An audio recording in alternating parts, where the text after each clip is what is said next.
Yin Yoga Sphinx pose.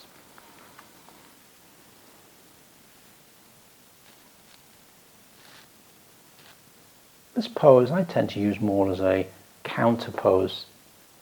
It's a very passive pose, and it's sort of a go nowhere pose. You're not necessarily going to sink to or go anywhere with it other than where it is now.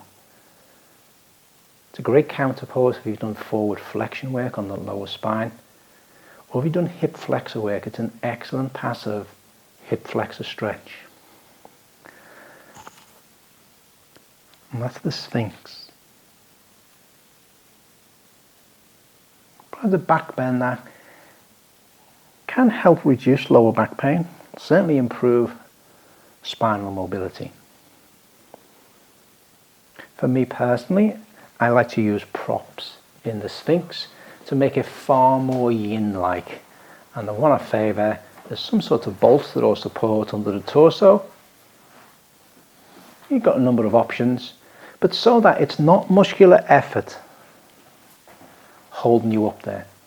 The bolster's taking most of the weight. It's almost completely passive. And I use it a lot as a counter pose when I'm not necessarily in it for a great amount of time, although there's nothing wrong with doing that. And that's a great hip flexor counter pose for lower back. And that's the Sphinx.